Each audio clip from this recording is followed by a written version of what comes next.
প্রিয়াঙ্কা। এখন আছি আমরা পোখরাতে, আর আজকে পোখরা থেকে যাব জমসম। এখন বাজে প্রায় 7:10-15 মতো। গাড়িও এসে গেছে আমাদের। এই যে এখন সব লাগেজ ওপরে বোঝাই হচ্ছে। আর পোখরা থেকে জমসমের রাস্তা যে খুব স্মুথ রাস্তা তা কিন্তু একদমই না। রাস্তা খুবই মানে একটু ভাঙাচোরা টাইপেরও আছে। আর জমসম যাওয়ার পথে আমরা আজকে কালীগণ্ডকী নদী পাবো। আর তারপর কালকে আমরা মুক্তিনাথ দর্শন করব। এখন হাঁপিয়ে গেছে এতগুলো ব্যাগ তুলে, টোটাল 8টা ব্যাগ তুলেছে উৎস। হাতের মাসেল বাড়ছে উৎস। আমরা ছিলাম হোটেল রেড কার্পেট। আমি ডেসক্রিপশন বক্সে নাম্বার ডিটেলস দিয়ে দেবো, অলরেডি সবাই উঠেও গেছে যায়। এখান থেকে জাস্ট হেঁটেই সামনেই লেক, যেটা পায়ে হেঁটে 1 মিনিটের মতোও লাগবে না। পোখরাতে কালকের দিনটা আমরা প্রত্যেকেই খুব ভালোভাবে কাটিয়েছি। আর সব থেকে ভালো হলো এই ফেবা লেক, যার পাশেই ছিল আমাদের হোটেল। ফেবা লেককে তো কেউ আমরা কিছুতেই ভুলতেও পাচ্ছি না, আর না ভোলারই কথা। আর আজকে যাব পোখরা থেকে আমরা জমসম, যার ডিস্টেন্স 158 কিলোমিটার মতো। আমরা এটা বাই ফ্লাইটেও যেতে পারতাম, ওই 15 থেকে 20 মিনিট মতো টাইম লাগতো, কিন্তু আমরা যাব বাই রোডে। তাই তো আমরা প্রায় 1 ঘন্টা মতো এসেছি। আর এখন আমরা যে জায়গাটা আছি এখান থেকে কিন্তু গান্দ্রুক ভিলেজ যেতে হয়। তো আমরা তো গান্দ্রুক যাব না, বাট জাস্ট আমরা নেমেছি একটু ওয়াশরুমে যাব। এই যে পিছনে আছে দোকান, আর এখানে আমরা জাস্ট একটু ওয়াশরুমে যাব, খাওয়া দাওয়া করব, তারপর আবারও আমাদের জার্নি কন্টিনিউ করব। তো চলুন আমি গান্দ্রুক ভিলেজটা ঠিক মানে স্টার্টিং জায়গাটা আপনাদের সাথে শেয়ার করি। এই যে এটা হলো ওই গান্দ্রুক যাওয়ার রাস্তাটা, ওই দূরে যে রাস্তাটা গেছে ওটা হলো গান্দ্রুক যাওয়ার রাস্তা। তো এখানটা থেকে আমরা এখন সবাই দাঁড়িয়ে দাঁড়িয়ে দেখছি। এই যে বাবা খাচ্ছে এখন ডিম টোস্ট, আর এখানে সব ডিম টোস্টই ওরকম, ওপর একটা রুটি, নিচে একটা রুটি, আর মাঝে ডিম। এই গাছগুলো বাড়িতে অনেক করার চেষ্টা করেছিলাম, বাট একটুও হয় না। আর এখানে দেখুন ওয়েদারটা এত সুন্দর, কত কত এরকম ভাবে গাছ হয়ে রয়েছে। ফ্রেশ সবজি, বিনস, আর তার সাথে এটা ঝিঙে। এটা জাস্ট কত বড়, একদম ফ্রেশ তুলে এনেছে, আজকে রান্না হবে ওনাদের। আর এখানে আছে বিনস। আমরা এই দোকানে এখন ডিম টোস্ট অর্ডার করেছি, এখনো আসেনি। এখানে সব ডিমগুলো এরকম লাল লাল মতো, আরো অনেক কিছু পাওয়া যাচ্ছে। আমরা সবাই এখানে বসে পড়েছি।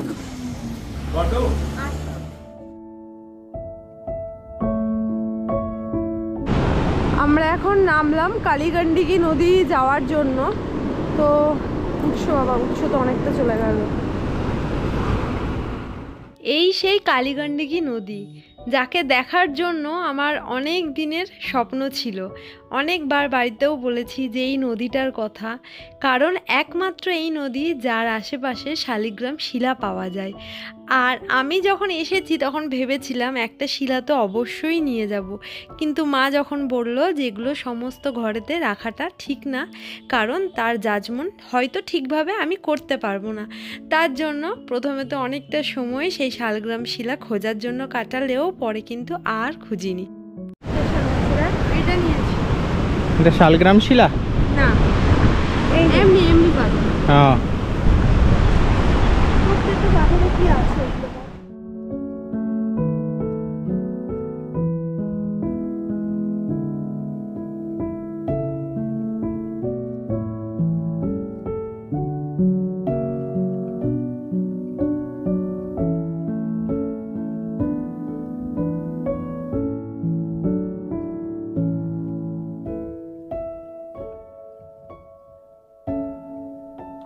রূপসে ওয়াটারফলসে আমরা কালীগণ্ডকী নদীতে একটু আগে নেমেছিলাম, আর সেখান থেকে আরও আধ ঘন্টা এগিয়ে এসে একটা খুব সুন্দর ওয়াটারফলস আমরা পেয়েছি। সেটাকে সামনাসামনি দেখার জন্য নেমেছি।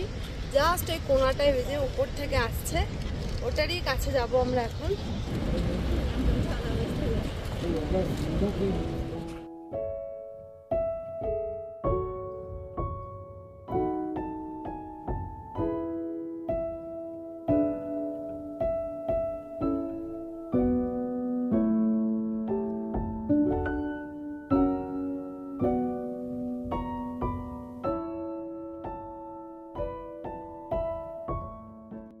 আর আর ওই 1 থেকে 1.5 ঘন্টার মধ্যেই আমরা জমসম পৌঁছে যাব। আগের থেকেই হোটেল বুক করে রেখেছি, আর রাস্তায় আস্তে আস্তে এত সুন্দর প্রাকৃতিক দৃশ্য দেখেছি যা কখনো ভোলার মতো না। জানি সব কিছু মনেও থাকবে না, আর ক্যামেরা বন্দি করাও পসিবল না, তাই যতটুকু সম্ভব হয়েছে ততটুকুই রেকর্ড করে রেখেছি। কিছু কিছু জায়গায় রাস্তা এতটাই ভালো, সেরকমভাবেই কিছু কিছু জায়গায় রাস্তা বলতেই নেই, তাই আপনাকে 50-50 ধরেই কিন্তু এগিয়ে আসতে হবে, আর ওই 5 থেকে 6 ঘন্টার মতো টাইম লাগবে। এটা হলো আমাদের জমসমের হোটেল, আর দেখুন জাস্ট হাওয়া, দেখুন জাস্ট সব উড়িয়ে দিচ্ছে, এমনকি গায়ের কম্বলগুলো খুব দিয়ে হাওয়া উড়িয়ে দিচ্ছে। আর আমরা প্রত্যেকটা রুমে 2 জন করে থাকবো। বাবা ভীষণ হাওয়া।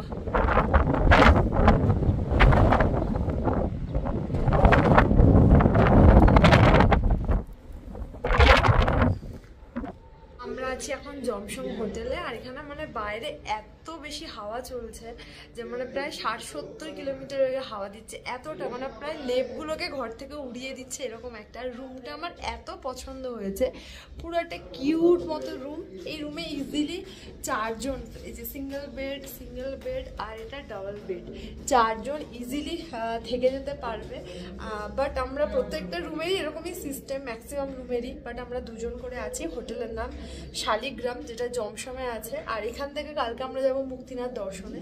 তো আমার খুব পছন্দ হয়েছে হোটেলটা, একদম প্রপার পজিশনে, চারিদিকে স্নো ভিউ, মাউন্টেন। অ্যান্ড এই হোটেলের ঠিক পিছনের দিকে আছে অ্যাপেলের পুরো বাগান, মানে এখন ছোট ছোট আপেল ধরে আছে। আর আমরা জানি সেপ্টেম্বর-অক্টোবরে অ্যাপেলগুলো তোলা হয়। এই যে এই সুন্দর করে খাটগুলো সাজানো আছে, ঝড়ে এগুলো সব উড়িয়ে একদম যাতা করে দিল।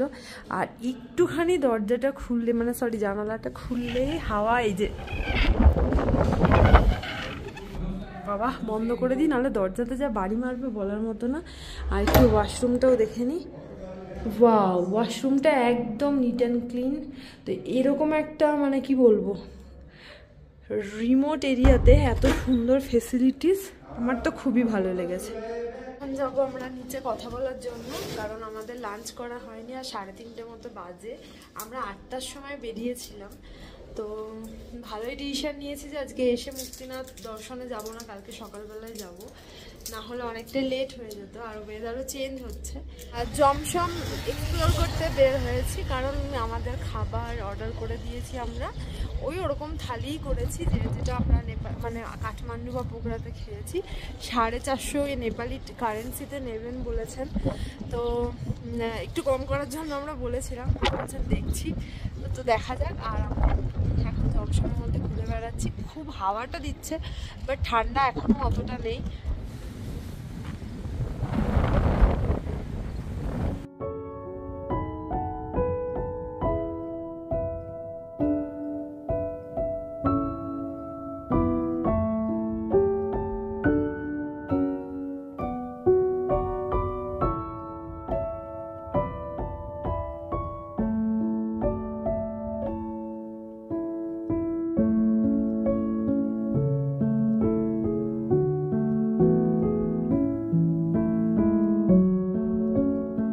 আমরা দাঁড়িয়ে আছি এখন জমসম এয়ারপোর্টের সামনে। এটা হলো জমসম এয়ারপোর্ট, যেখানে মানে পোখরা থেকেও আসা যায় বা কাঠমান্ডু থেকেও ডাইরেক্ট কেউ ফ্লাইটে করেও চলে আসতে পারে। তো যেহেতু একটু রিস্ক, তার জন্য মানুষ কম আসে। আর আমরা জাস্ট এই সামনেটুকু যাবো, গিয়ে ঘুরে আবারও আমাদের হোটেলে চলে আসবো।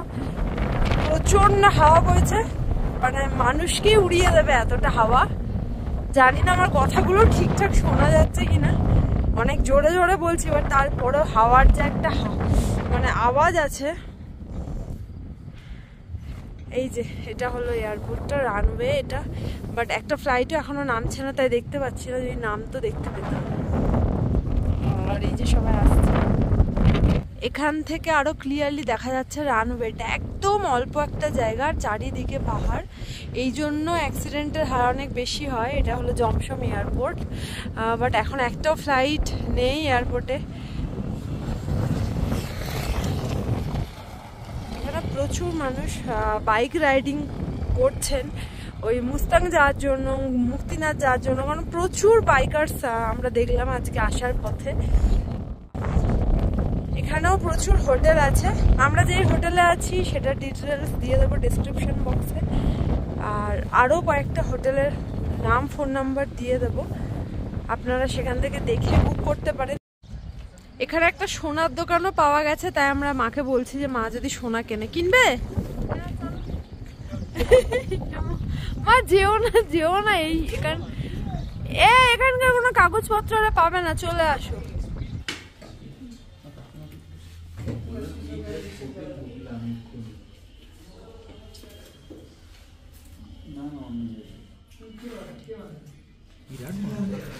প্রথমে আমরা রুটি সবজি ডাল পেয়েছিলাম, আর এবার হচ্ছে ভাত। তো এটাই হলো টোটাল একটা থালি, ভালোই দিয়েছে। সবাই আমরা একসাথে খাচ্ছি।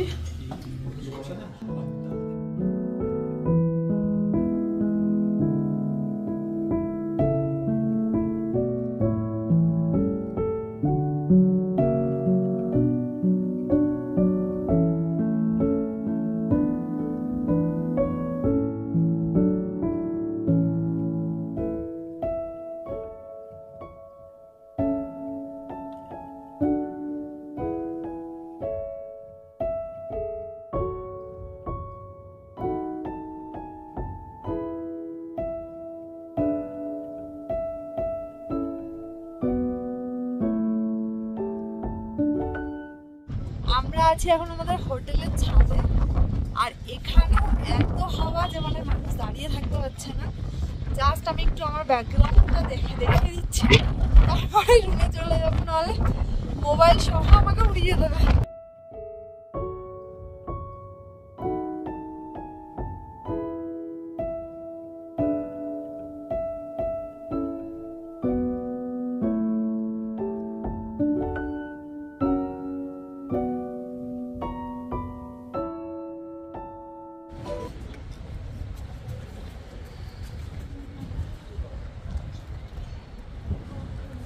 এটা হলো আমাদের হোটেলের আরেকটা সাইড।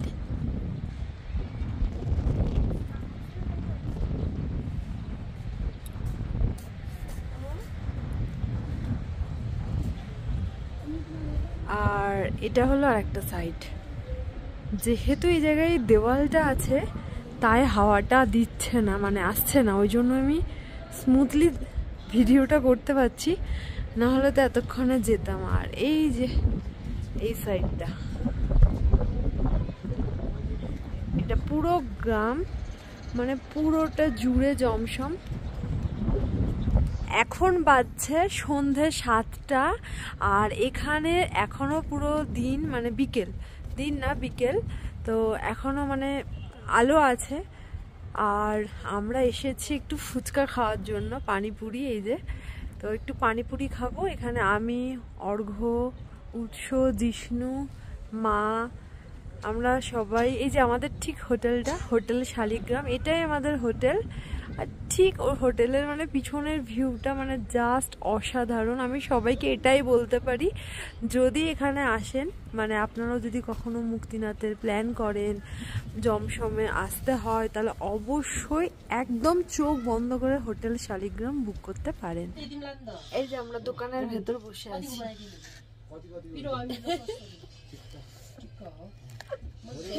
এখন ঠান্ডা কত?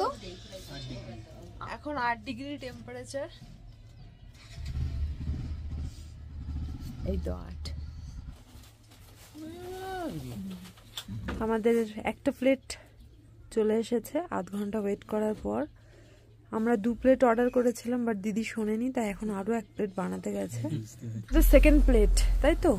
এই সময় দুটো করে শুরু করার আগে সব নেমে গেল। আর দাদা দিও না, জল পড়ে যাবে। আচ্ছা ঠিক আছে।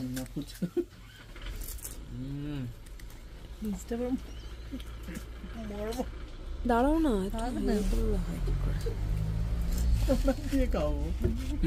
কি খাবে তুমি? কি চাঁদ উঠে গেছে, আর এখন প্রায় 8টা মতো বাজে। এই হলো জমসমের রাস্তা, পুরো শুনশান একদম। আর এখানে ফুটবল খেলা চলছে, জিষ্ণু ভাই ভার্সেস এখানকার এক ভাই। আর সামনে যে ইয়েলো কালারের লাইট দেখা যাচ্ছে ওটাই আমাদের হোটেল, হোটেল শালিগ্রাম। ওফ, দারুণ খেলছে, আর খেললে একটু ঠান্ডাটা কমও লাগবে। ওয়াও, চলুন তাহলে আজ এই অবধিই থাক, আবারও পরের ভিডিওতে সবার সাথে কথা হবে। টাটা, বাই বাই, সবাই খুব ভালো থাকবেন, সুস্থ থাকবেন।